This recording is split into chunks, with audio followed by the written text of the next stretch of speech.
Hello, beautiful people. Good to see you, Miss Freund here. So, we are working on integrating nonfiction skills into our fiction skills as we read Other Words for Home, or whatever book you might be reading if you watch this in the future. And the second skill we're going to learn today, after kind of learning how to identify an author's intention, persuasion, information, entertainment, we're going to add this skill called identifying a thesis statement in a piece of nonfiction. So the first thing we have to remember, and I know we've talked about this in past grades, we've talked about this in past trimesters in literacy, we must first remember what is a theme in fiction. A theme in a story or piece of nonfiction is a timeless, universal, meaning it applies to everyone, if not almost everyone, and it is something that transpires time. Timeless, universal message about life that the author teaches us. For example, a theme from Harbor Me, which is the book we read in trimester 1, might read, in order to succeed in life, especially your adolescent years, friendship with people you trust is essential. So that is a timeless, universal message about life that we learn through the story, but you'll notice in the actual theme statement, a statement meaning it's a sentence, there aren't any story-specific words. So adding to that understanding of theme, then, what is a thesis in nonfiction? Well, the way I like to think about it is the thesis is the theme of nonfiction. You can understand it the same way, except for thesis is like the theme in nonfiction, meaning a thesis in nonfiction is the author's main message in the piece. Just like the theme is a big life message you pick up from a story, the thesis is the author's main point they're getting across in whatever it is that you're watching or reading or listening to.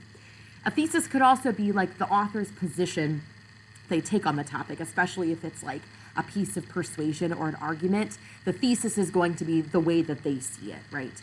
We often refer to the thesis as the thesis statement because the thesis of a piece is written in a sentence form, aka a statement. So a couple questions you might have as I move my video here. Is there always a thesis statement in a piece of nonfiction? And do I just find it within the text? Like, is a thesis statement just written in an article? Like, am I going to just pluck it out? Or after reading a piece or watching a piece, am I going to have to write my own thesis statement in my own words after watching or viewing it or reading it? And the answer is really yes to all of those questions. Sometimes the thesis, which is the main point of the whole piece, can be found explicitly in the article or stated explicitly, meaning like word for word in whatever you're watching, stated word for word in the text or the audio. For example, in the intro of an article, you might read something like this. In this piece, I will argue why mustard is better than ketchup. For instance, that might be the point of the whole piece. Your thesis statement is not only really obvious, but it's also like the author wrote what their point is in the intro. It's often found in the intro because they're setting up the piece. But sometimes you arrive at the thesis statement or the message in your own way, and then you form your own thesis statement that captures the author's message. So sometimes you might read a poem or watch a documentary or read a piece, and they don't exactly specifically state, this is my point of writing this, or this is my point of creating this, so you have to kind of write your own after watching it. For instance, and we'll read a few examples, we often see this in pieces of entertainment or pieces of art where there isn't really an explicit thesis statement stated, but we pick up on what the author is trying to convey and then can write that thesis statement after. So what does a thesis statement look like? There are some qualities that will always possess when you find it / write your own. Thesis statements are always sentences. Sometimes there are a couple sentences or a compound complex sentence, but meaning there's commas and there's semicolons involved, but thesis statements are one sentence in length typically, and most of the time it's supported by evidence from the article, meaning you don't just have a thesis statement and then the rest of the piece is about something else. It really lays out what the rest of the documentary or the article or the podcast is going to be about. And the thesis statement is clear. It indicates what is driving the entire piece. There is typically only one thesis statement in a piece. When you read an article or you watch listen to a podcast or whatever, there's usually just one message they're driving home.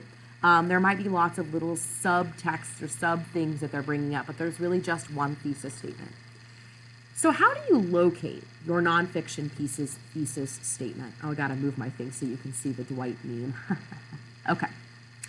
how to locate and write your nonfiction pieces thesis statement, which you're going to be practicing this week in your Other Words for Home Part 2. Well, first of all, when you read an article or you watch a piece of media, there's going to be a topic that it's talking about. We'll do some examples of this in a moment, but the way you locate your thesis statement is you first read the piece, right? You can do this while maybe you read the piece a couple of times and you select the topic. For example, this piece is about dogs, okay? Or this specific piece is about the newest Crayola color they're coming out with, right? And then you find places where the author is commenting on the text. For instance, do you feel like the language of the piece is purely informational? Do you feel like they're specifically using already words of loaded language? They're wanting to persuade you of something? Or do you feel as if the primary intention is purely like to entertain you? You can tell that from the beginning. Then once you know the topic and you know if they're wanting to persuade, inform, or entertain you, you can determine the overall one-sentence message from the piece. Kind of an equation to write that might be the author is persuading the reader about or to fill in the blank about the topic. And we'll look at some specific examples of thesis statements, but this is kind of a nice little, like almost like a fill in the blank kind of equation when wanting to write a thesis statement if you're kind of struggling on how to start. What does a thesis statement look like in persuasion? Well, persuasive writing, as we know from our skills we're building on, is where the opinion or the position on the topic the author is arguing is set forth in the piece. The opinion or position on the topic the author is arguing that you should believe is like the whole thesis. So for instance, a thesis statement you might see or write in a persuasive piece might read, reducing waste is the most important task a person can do to protect the environment. You feel that argument that they're making, you feel the call to action, and you also feel that the topic is probably about pollution or maybe what we can do to protect the environment. And the thesis, the main point is that reducing waste is the most important thing that you can do, according to that author, which is me. Okay. In an informational piece, or the fancy word for it is expository writing, which is like explaining type of writing, the primary pieces of knowledge the author wants to reveal to you as the reader is what the thesis statement is. So in part 1 of our first discussion guide, when you read that article, that was purely an informational piece. It might have had moments where you felt moved to do stuff because of what they were talking about, but really the whole point was just to inform you about stuff going on.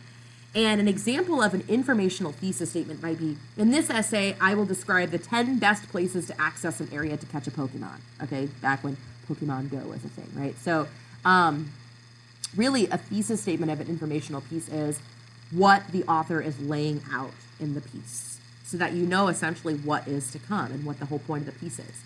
And in informational, or not informational, in entertainment writing or media, which is often pieces that are like stories or documentaries or pieces of art, political cartoons, so on and so forth, it is the most important underlying message or feeling about the topic of the piece that the author wants you to take away. And often we have emotion words inside of entertainment thesis statements. For instance, the author's goal was to help the audience feel the heartbreak of a first breakup in his poem.